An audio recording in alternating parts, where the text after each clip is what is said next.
Hi Taurus, May 2026. Ito na po ang inyong reading. Kukuha tayo ng ilang guidance, advice, messages para sa inyo. Mensaheng gabay lamang po. Ano nga asahan nyo ngayong buwan? Patawarin sa ilang ingay, umaga-umaga tayo. Mukhang may pataho. Gusto nyo ba yung taho? Pero kuha muna tayo ng panimulang baraha, guys. Taurus, happy birthday. Pumasok na sa banga ang inyong mga birthday season. Kamusta? Saan ba tayo? Ayan. Naway mag-enjoy kayo sa inyong mga paraan. Taurus energy, May 2026. Ano nga asahan ng mga taong ito? Kuha muna tayo ng panimulang baraha. Any guidance, advice, message po? Change. Okay, so kasi nga, nag-plus 1, nadagdagan ng taon, madadagdagan ng taon. Change. So definitely, may ilang transitions, transformation, may ilang changes sa buhay nyo.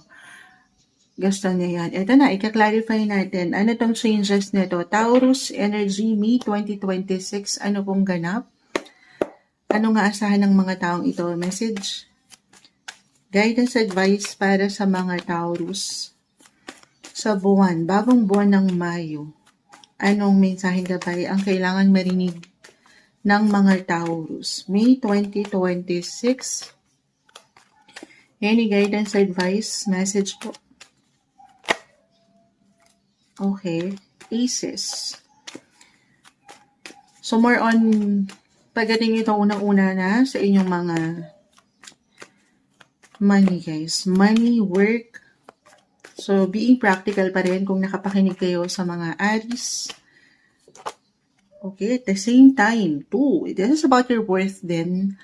Yung halaga mo, worth. Halaga pagdating sa relasyon man or sa kaperahan. If ever meron kayong mga business na matatawag, business partnership or relationship, dyan na yun natin ipapasok. Ay pa tayo, pa isa-isang bumabagsak. So, may mga pagbabago ba dyan na parating? Hindi naman kailangan laliman. It could be positive or negative.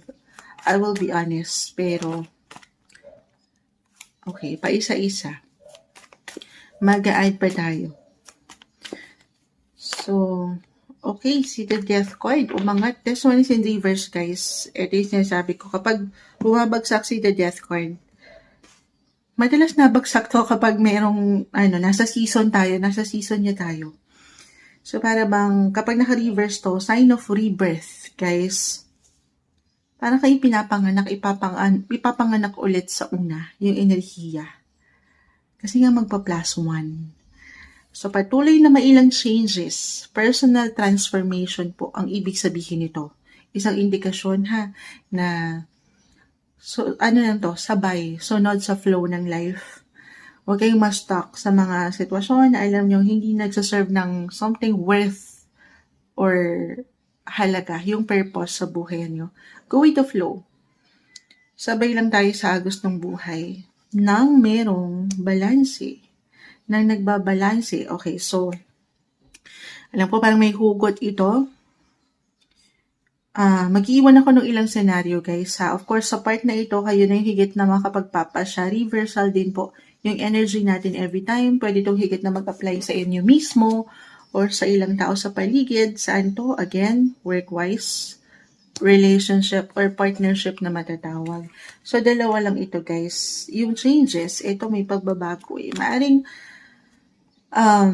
if ever, halimbawa, meron kayong kasosyo, dalawa lang. It's either, kasi I see challenge eh.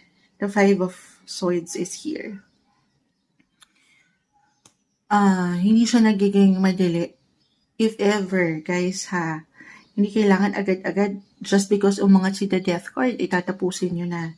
Pag nilay-nilayan kung ano yung kailangan hakbang ang gagawin, if ever mag-resonate man po ito for some of you, na parang hindi na nagsasabay yung energy nyo, umaangat yung ilang differences or may pagbabago, change, na parang hindi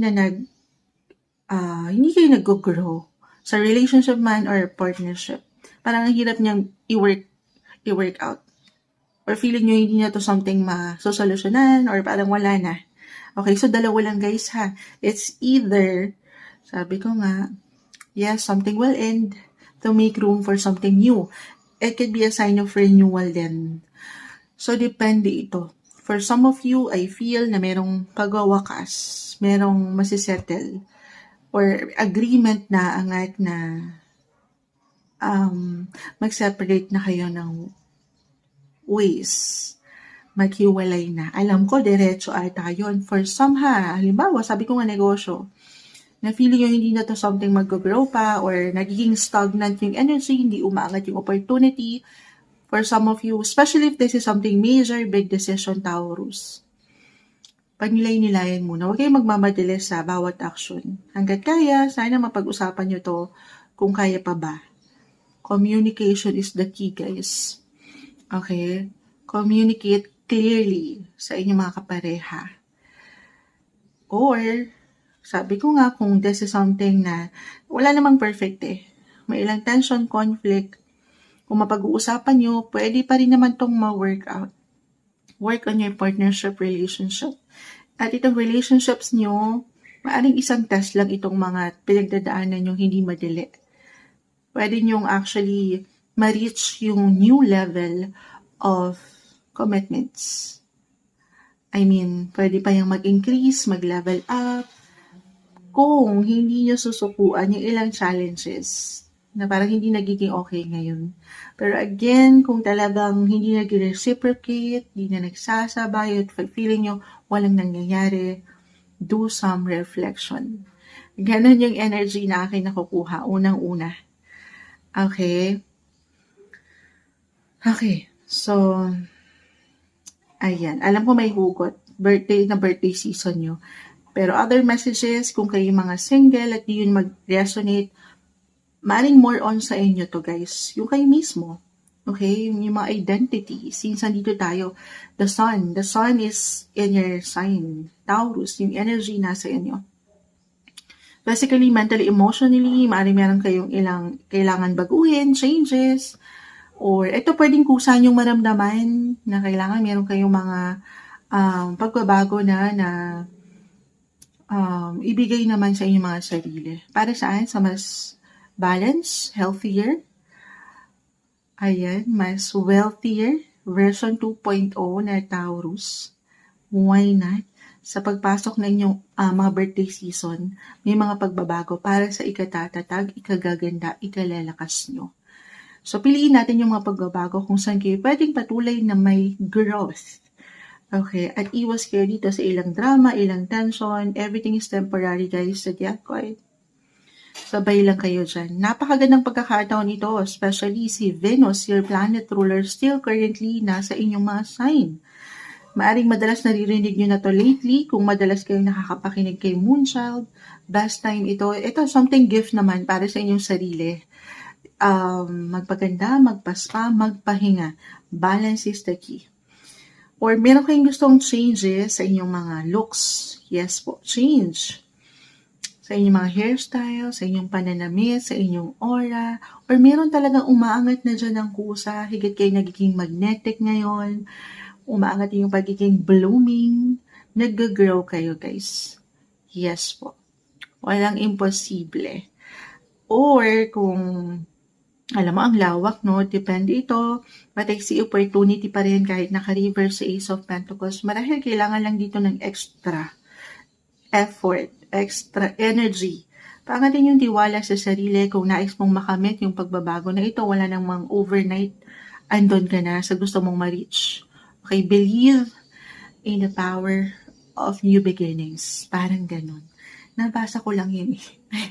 Nabasa lang. Sabay kayo kasi may mga opportunity. But of course, you have to do your part. Okay? Paangatin yung tiwala. Kasi I feel as a Taurus, mayroong tendency, fixed signs kasi kayo eh. Maring kung saan kayo nakasanayan na, kung ano yung nandun na yung comfort, kung saan kayo mas, ayun nga, komportable. Maring manatili kayo dun. Kahit na feeling nyo, stagnant, walang nangyayari, walang progress. So, hindi aangat yung opportunity or yung pagbabago na to na gusto nyo makita kung hindi nyo papaangatin yung enerhiya, yung willingness din sa part nyo. Okay, of course, again, ang tanging may iwan lamang po ng mga baraha every time, maaaring ito lamang po yung kondisyon sa sitwasyon nyo. Okay, na kinakaharap or pwedeng kaharapin. Pero yung outcome, yung resulta, of course, at the end of the day, wala sa mga baraha. Still, everything is up to you. Okay, yung opportunities andito, umaangat, new beginnings guys. Maring mas maka-attract kayo, physical, mental, emotional, or even financial ng enerhiya. More cash ba ito? More money is coming. I-claim na natin yan para rin magampanan yung ilang role nyo, obligations pagdating sa ilang kabayaran, or obligasyon sa pamilya, tahanan. Walang imposible. I see mas brighter, mas lighter, mas positive. Lalo pa kung hindi kayo magiging stuck doon sa ideya na parang tapos na. Parang wala nang pag-asa. Huwag panghinaan ng kalooban. Everything's temporary. Again, the death card, 5 of swords, lilipas yan. Masisettle ang mga situation. May culmination. Meron at meron kayong ma-achieve. Tiwala lang. Eyes on the prize. Pero kung talagang medyo parang feeling nyo walang progress masyado for some of you, hinga. Pahinga. Magsisimula ito again sa inyo mismo, sa inyong mga sarili, sa inyong identity, personality, physical, mental, emotional. Magpalakas, magpaganda, magpaspa. Deserve nyo yan ngayon.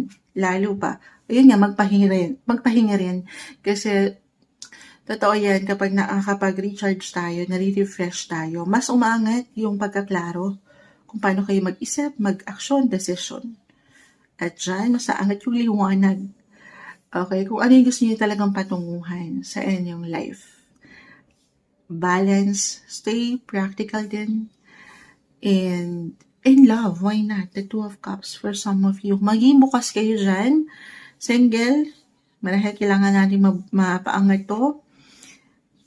Pero more on practicality, I will be honest, yung umaangat dito eh. Pero kung willing kayo sa mga pagbabago, ready to mingle, for some, handa naman na, why not? Meron kayong pwedeng opportunity na sana hindi nyo napapalagpas kasi nag-reverse Ace of Pentacles. Kung willing lang naman at handa na physically, mentally, emotionally, financially, of course, you have to be ready. Pero kung hindi pa, wag ipilit. Okay? Go with the flow. Let things flow naturally sa inyong buhay, pag-ibig, relasyon. Ganun din, pagdating sa mga nasa, partnership, unang topic natin, relationship. Do some reflection. At the same time, may pagkaseryoso kung nakikita. Have fun. Enjoy din. Okay, take it easy. Take everything one day, one step at a time. Para sa mga changes na gusto nyong makita sa inyong buhay. Ito yung umaangat na guidance, advice, messages na marahil ay kailangan nyong marinig May 2026 para sa inyo. Mensaheng gabay lamang po. Taurus.